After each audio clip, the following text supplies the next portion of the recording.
Hello everyone, K R mission के online classes में आपका स्वागत है।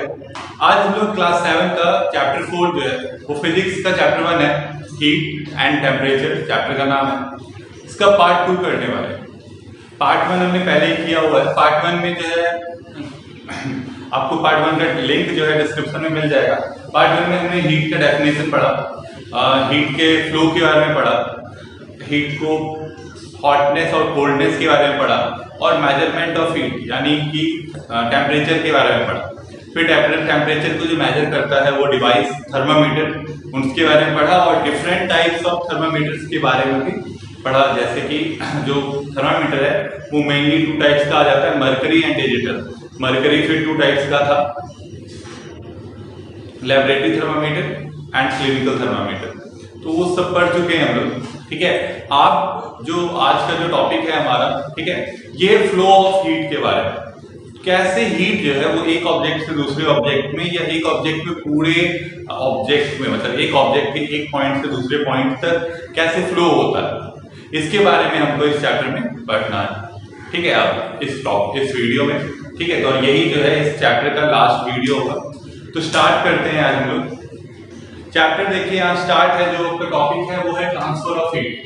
ठीक है, ट्रांसफर ऑफ हीट अगर हम बात करें, ट्रांसफर ऑफ हीट के लिए जो हीट है अगर ट्रांसफर, तो हमको मेनली पहले सॉलिड्स के बारे में पढ़ना है, फिर लिक्विड एंड गैसेस के बारे में।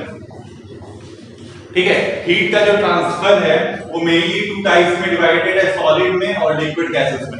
ठीक है, सॉलिड के लिए जो है अलग फेनोमेना है, लिक्विड एंड गैसेस के लिए अलग फेनोमेना है। इस बात को आपको याद रखना है। ठीक है, तो अब क्या है कि यहाँ पे कंडक्टर्स, इंसुलेटर्स, जब हम सबसे पहले अगर सॉलिड का बात करें तो सॉलिड में जो फ्लो ऑफ हीट होता है वो किससे होता है, वो कंडक्शन से होता है।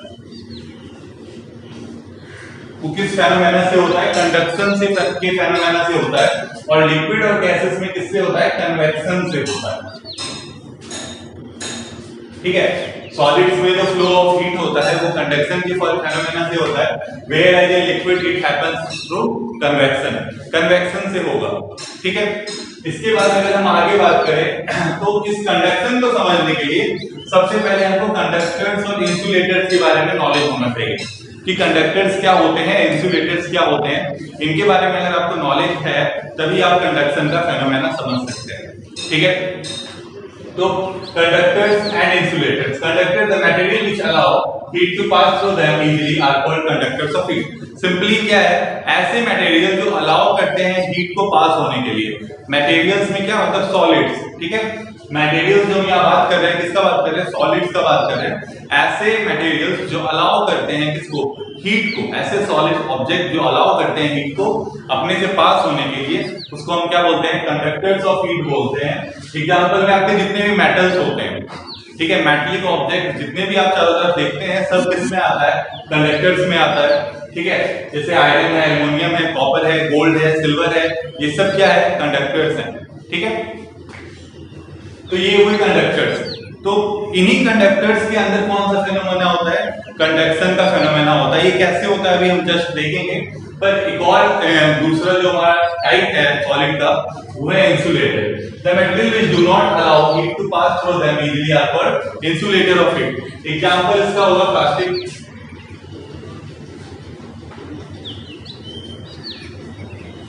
Plastics and woods.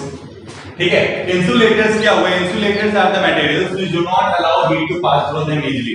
इंसुलेटर्स ऐसे मटेरियल्स होते हैं जो अलाउ नहीं करते हैं इसको, हीट को अपने से पास होने के लिए।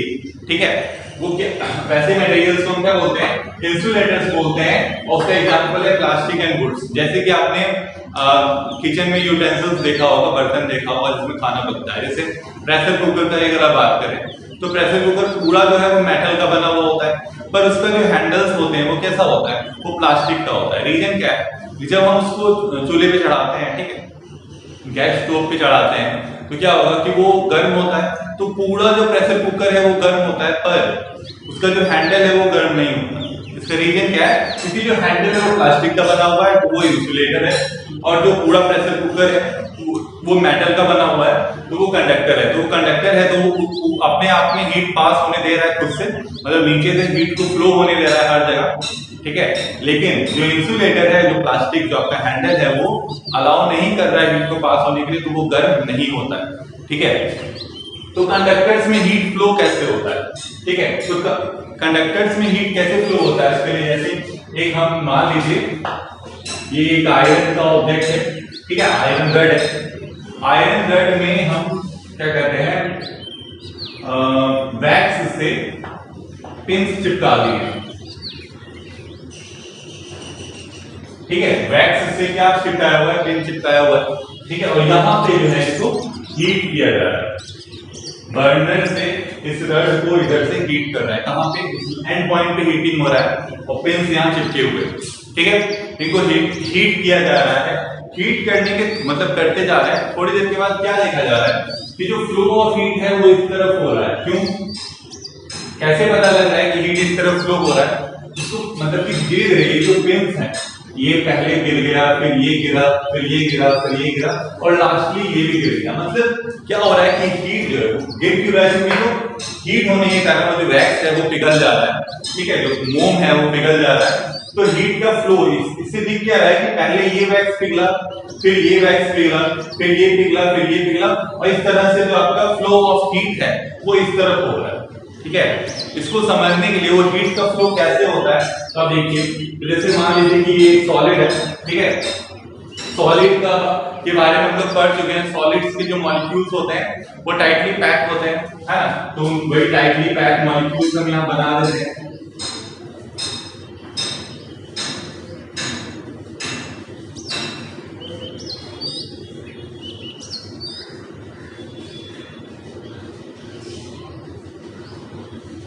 ठीक है, जब हम यहाँ पे हीट कर रहे हैं किसी ऑब्जेक्ट, ठीक है, सॉलिड को क्या कर रहे हैं, हीट कर रहे हैं, तो क्या होगा कि ये दोनों मॉलिक्यूल पहले हीट होगा।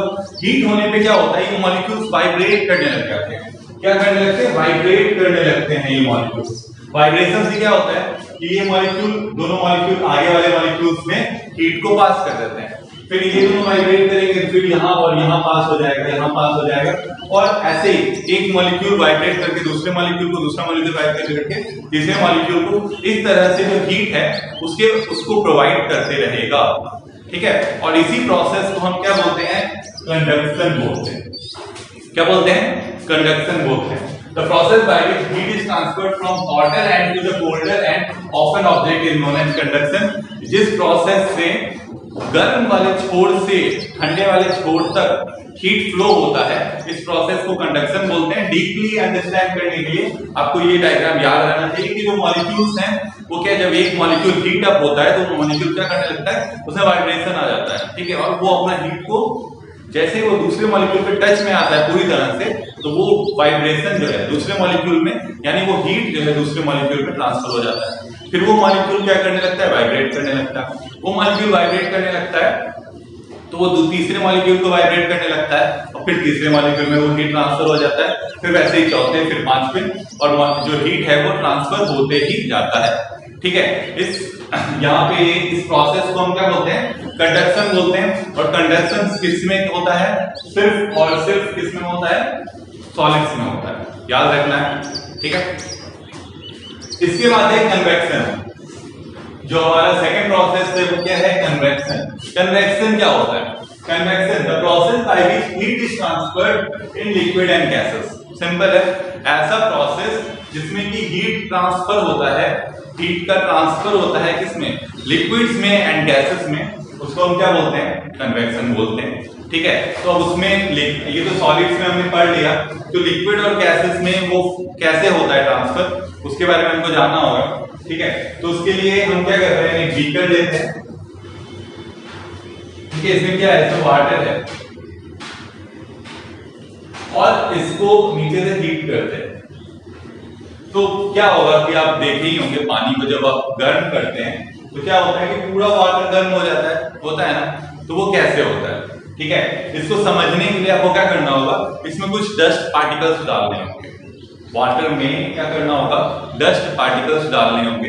तो आपको क्या मिलेगा, देखिए उस समय होगा क्या कि वो जो डस्ट पार्टिकल्स हैं वो ऊपर नीचे करेंगे, मतलब ऊपर जाएंगे फिर नीचे आएंगे फिर ऊपर जाएंगे। मतलब आप ये देख सकते हैं जब वो वाटर गर्म होने लग जाएगा, बहुत ज्यादा गर्म होगा, तब वहां पे फ्लो ऑफ डस्ट पार्टिकल्स आपको देखने को मिलेगा।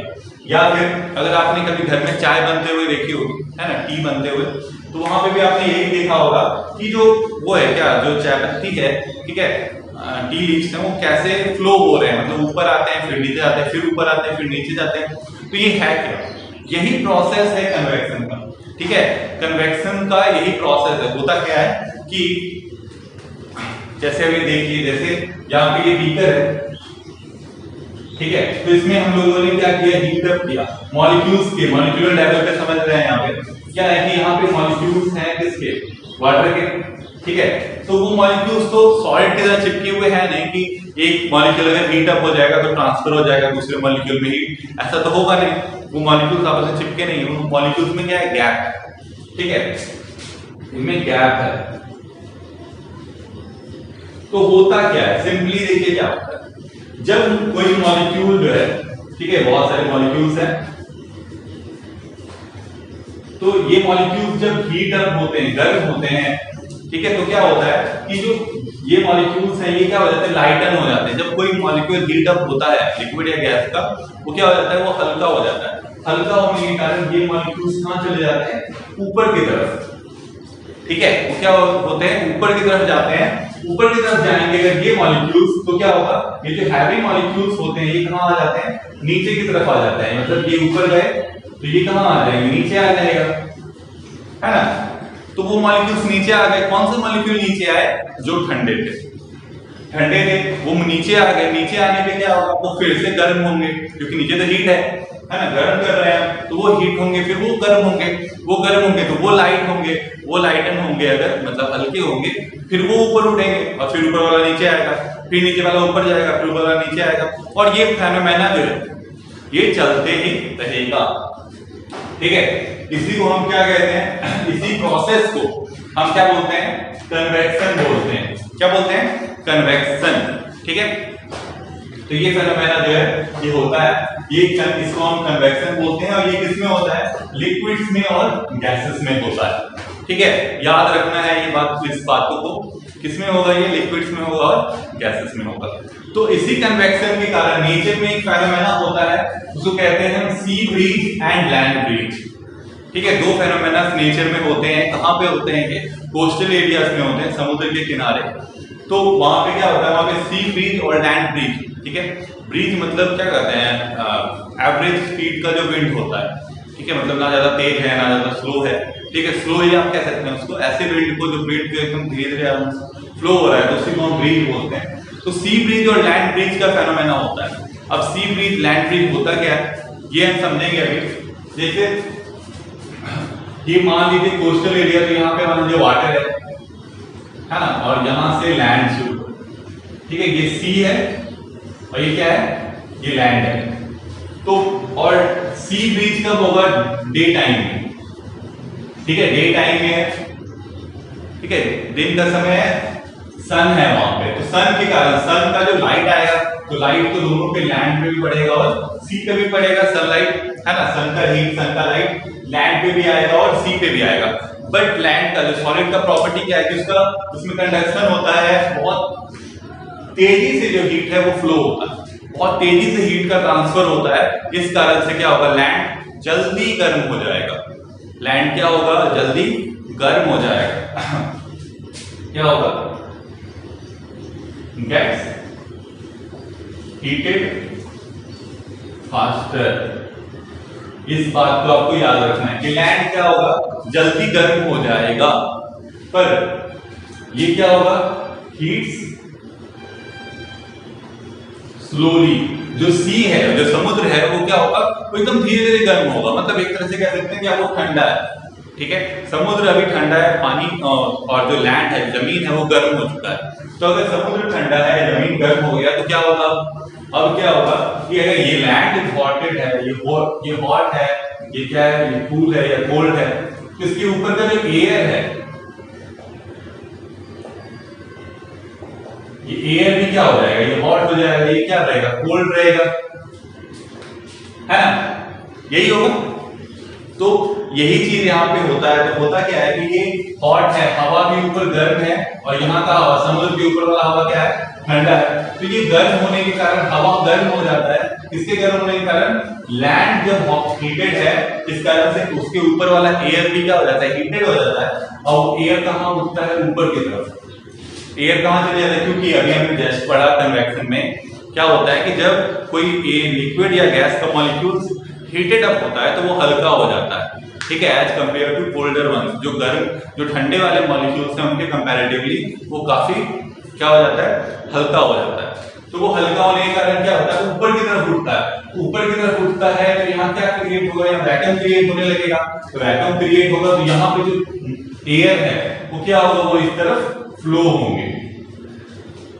समझ में आ रहा है बात? मतलब सी की तरफ वाला जो एयर है वो फ्लो किधर होगा, लैंड के साइड फ्लो होगा, ठीक है। वो कह रहा है, हो रहा है कि जो लैंड है वहां पे जो एयर है वो गर्म हो रहा है, गर्म होने के कारण वो हीट अप हो रहा है, लाइटन अप हो रहा है, तो ऊपर की तरफ उठेगा।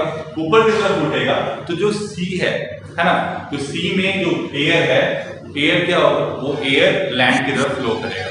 क्योंकि जो एयर है सी का वो ठंडा है, तो ठंडा है तो क्या होगा कि जो वो हवा है वो भी कैसा होगा, ठंडा, और ठंडी हवा जो है लैंड की तरफ आएगी, ठीक है। और इसी प्रोसेस को हम सी ब्रीज बोलते हैं। सी ब्रीज में सी से हवा आता है, और फिर क्या होगा, थोड़ी देर के बाद फिर ये जो हवा आया था सी से, फिर ये गर्म हो जाएगा, होगा ना, फिर वो ऊपर उठेगा, और फिर इधर जो सी की तरफ ठंडा हवा फिर दूसरा था वो आएगा, फिर वो गर्म होगा, ऊपर उठेगा। फिर इस तरह से ये एयर है ये फ्लो होते ही रहेगा समुद्र से जमीन की तरफ, सी से लैंड की तरफ। तो सी से फ्लो हो रहा है, इसलिए हम इसको क्या बोलते हैं, सी ब्रीज बोलते हैं। और ये कब होता है, ये डे टाइम में होता है, ठीक है। ये आपको याद रखना है, सी ब्रीज कब होगा, डे टाइम में होगा। इसके बाद है लैंड ब्रीज, ठीक है। लैंड ब्रीज के लिए फिर वही सेम चीज हम बनाएंगे। हम एक लैंड ले लेते हैं, जमीन है, और यहाँ पे क्या है, ये सी है, ठीक है। ये लैंड हो गया, ये सी हो गया। अब क्या हम बात करते हैं, डे था, ये नाइट का टाइम है, ठीक है। नाइट के टाइम में क्या होगा, रात के टाइम में अगर हम देखें तो एट नाइट क्या होगा, क्योंकि जैसे कि लैंड है, अगर कोई सॉलिड का ऑब्जेक्ट का हम बात करें, वो सॉलिड ऑब्जेक्ट जैसे गर्म हुआ, जल्दी गर्म भी हुआ कंडक्शन से, तो ठंडा भी वो जल्दी ही हो जाता है। तो थोड़ी देर में वो क्या होगा, लैंड जो है वो कोल्ड हो जाएगा, ठंडा हो जाएगा, ठीक है। अब इस केस में लैंड ठंडा हो जाएगा, पर जो आपका ये है वाटर, सी जो है वो स्लोली जैसे हीट हुआ, गर्म हुआ ना, शाम तक गर्म हो गया, और वो धीरे धीरे वो ठंडा भी होगा, मतलब सुबह तक वो आराम से ठंडा होगा। और रात भर मतलब पानी क्या रहेगा, गर्म रहेगा, और जमीन क्या रहेगा, ठंडा रहेगा। तो बस जो यहाँ हुआ था जस्ट उसका ऑपोजिट यहाँ होगा। अब ये गर्म है, जिसके ऊपर वाला जो एयर है वो भी क्या हो जाएगा, वो भी गर्म हो जाएगा, और इसके ऊपर जो एयर है ये क्या हो जाएगा, ये ठंडा हो जाएगा, होगा। तो ये एयर जब गर्म होगा तो कहां जाएगा, ऊपर की तरफ उठेगा, है ना, ऊपर की तरफ उठेगा। और तब अगर ये ऊपर की तरफ उठेगा तो ये एयर किधर बढ़ेगा, सी की तरफ फ्लो होगा। कहां से कहां, लैंड से सी फ्लो हो रहा है, ठीक है। फिर थोड़ी देर के बाद क्या होगा, ये जो एयर यहाँ आया था वो फिर गर्म होगा, और कहां उठेगा, ऊपर की तरफ, और फिर यहाँ से एयर कहां आएगा, सी की तरफ आएगा। तो लैंड से हीट क्या होगा, ये लैंड से एयर क्या हो रहा है, फ्लो हो रहा है किधर, वाटर की तरफ, सी की तरफ। तो इस प्रोसेस को हम क्या बोलते हैं, लैंड ब्रीज बोलते हैं, ठीक है। क्या हम बोलते हैं, लैंड ब्रीज बोलते हैं। अभी हमने सी ब्रीज देखा, ठीक है, और लैंड ब्रीज देखा। तो ये प्रोसेस दोनों जो फेनोमेनास हैं ये क्यों होते हैं, कन्वेक्शन के प्रोसेस के कारण। कन्वेक्शन नहीं होता नेचर में तो ये दोनों फेनोमेनास नहीं होते, ठीक है। तो ये हो गया हमारा land breeze and sea breeze. इसके बाद है हमारे पास जो लास्ट टॉपिक है, ठीक है। एक और है चीज जो हम लोगों ने अभी क्या पढ़ रहे हैं, हम लोग ट्रांसफर ऑफ हीट पढ़ रहे हैं। तो ट्रांसफर ऑफ हीट में हमने अभी देखा, दो फेनोमेना देखा, कंडक्शन एंड कन्वेक्शन, ठीक है। Conduction and convection. कंडक्शन में क्या है कि जो उसको मीडियम चाहिए, मतलब कि सॉलिड मीडियम चाहिए, जिस सॉलिड मीडियम में जो हीट फ्लो होता है जिस फेनोमेना से, उसको हम कंडक्शन बोलते हैं। और लिक्विड और गैसेस में जिस फेनोमेना से जो हीट है वो फ्लो होता है उसको हम क्या बोलते हैं, कन्वेक्शन बोलते हैं। सिंपल है, एकदम सिंपल है। इसके बाद एक और क्या कहते हैं ट्रांसफर है हीट का, उसको हम क्या कहते हैं, उसको कहते हैं, एक और प्रोसेस है ट्रांसफर ऑफ हीट का, उसको रेडिएशन बोलते हैं। क्योंकि जैसे कभी आपने सोचा है कि जो सन है, सन और अर्थ के बीच में क्या है, वैक्यूम है, पूरी तरह से वैक्यूम है, कोई है कहीं पे पार्टिकल्स बीच में नहीं, ना लिक्विड है, ना एयर है, ना सॉलिड है, फिर भी जो सन का हीट है वो अर्थ तक आता है। क्यों आता है? क्योंकि एक और फेनोमेना नेचर में होता है, उसको हम क्या कहते हैं, रेडिएशन बोलते हैं। क्या बोलते हैं? रेडिएशन।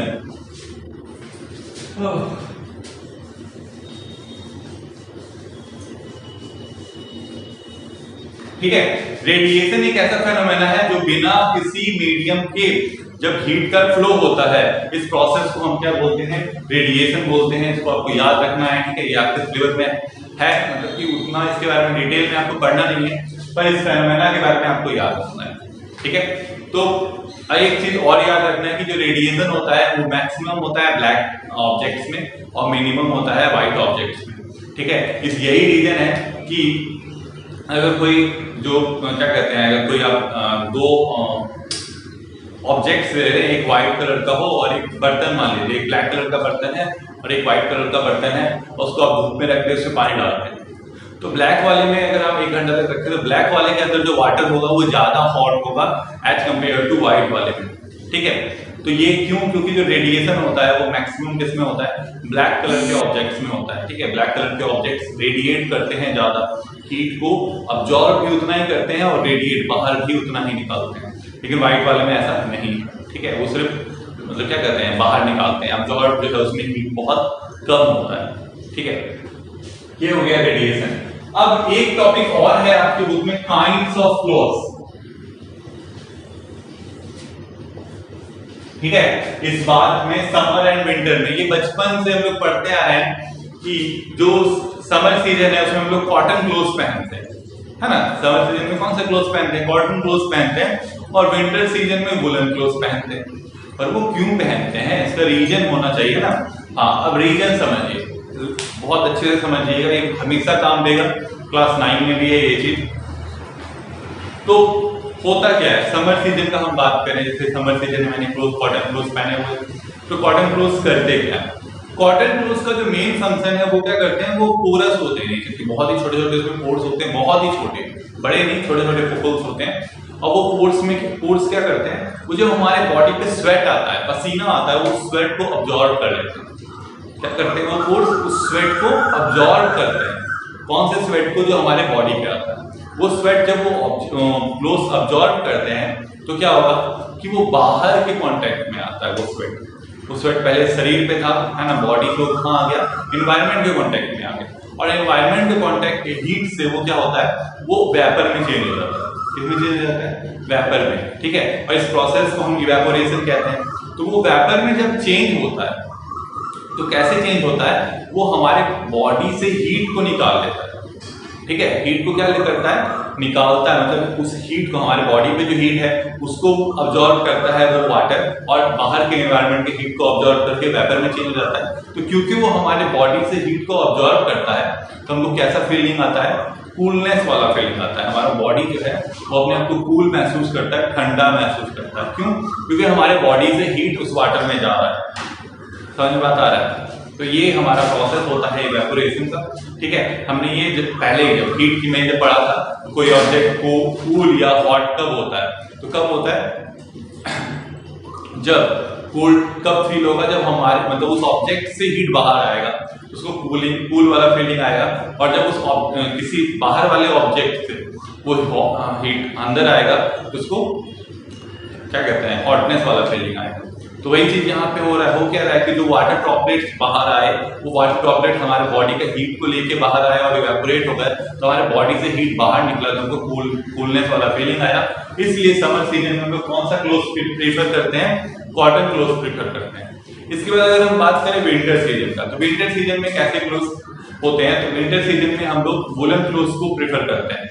वुलन क्लोथ्स को प्रीफर करने का रीजन, वुलन क्लोथ्स क्यों पहनते हैं हम किस सीजन में, विंटर सीजन में, वो पहनने का जो सबसे बड़ा रीजन है वो क्या है कि जो वुलन क्लोथ्स होते हैं वो प्योर इंसुलेटर ऑफ हीट होते हैं। सबसे पहला बात वो क्या होते हैं, इंसुलेटर्स ऑफ हीट। इंसुलेटर्स क्या है, बड़े they do not allow the heat to pass through them, मतलब हीट पैसे भी बाहर में तो ठंडी ही होगा, विंटर का सीजन है तो हीट आपका बॉडी ज्यादा होगा कि आउटर एनवायरनमेंट, सिंपल है कि हमारा बॉडी ज्यादा गर्म होगा एनवायरनमेंट से, क्योंकि हमारा normal body temperature 37 degree Celsius है और विंटर में कितना भी होगा तो 22-23 डिग्री सेल्सियस से ज्यादा टेम्परेचर नहीं होगा विंटर सीजन में। मैक्सिमम का बात करें मिनिमम कितना भी जा सकता है, तो काफी ज्यादा डिफरेंस है दोनों टेम्परेचर के बीच में, तो हमारा बॉडी ज्यादा गर्म है।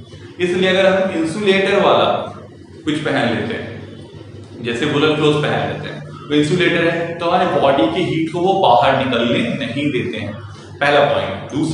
दूसरा क्या है कि उसमें बहुत क्या कहते हैं, वुलन क्लोथ में बड़े बड़े होल्स होते हैं, ठीक है, बड़े बड़े होल्स होते हैं। उन होल्स में क्या ट्रैप हो जाता है, उसमें एयर ट्रैप्ड होता है। क्या ट्रैप्ड होता है, एयर ट्रैप्ड होता है इसमें, उन होल्स में, बड़े बड़े होल्स में एयर ट्रैप्ड होता है। तो एयर ट्रैप होने से क्या होता है, एयर क्या है, वो भी एक इंसुलेटर है हीट का। एयर भी क्या है, इंसुलेटर ऑफ हीट है, आपको याद रखना है, ठीक है। हीट का इंसुलेटर है तो उससे भी हमारा बॉडी जो है वो उसका हीट जो है आउटर एनवायरनमेंट में नहीं जा पाता है, इसलिए जो हम लोग जो है वार्म फील करते हैं जब हम वुलन क्लोथ पहनते हैं। इस बात को आपको याद रखना है, ठीक है। इसलिए हम लोग विंटर सीजन में हम लोग कौन सा क्लोथ प्रीफर करते हैं, वुलन क्लोथ प्रीफर करते हैं। तो यहाँ पे जो है हमारा चैप्टर 4 जो है साइंस का यानी फिजिक्स का first chapter heat and temperature finish हो गया। आई होप आपको सब समझ में आ गया होगा, ठीक है। अगर आपको समझ में नहीं आया तो कुछ बताइए कमेंट सेक्शन में, अगर आ गया तब भी बताइए। चैनल पे नए हैं तो प्लीज सब्सक्राइब करें चैनल को और वीडियो को लाइक करें और ढेर सारा शेयर करें ताकि आपकी तरह और भी स्टूडेंट्स पढ़ सकें। Thank you.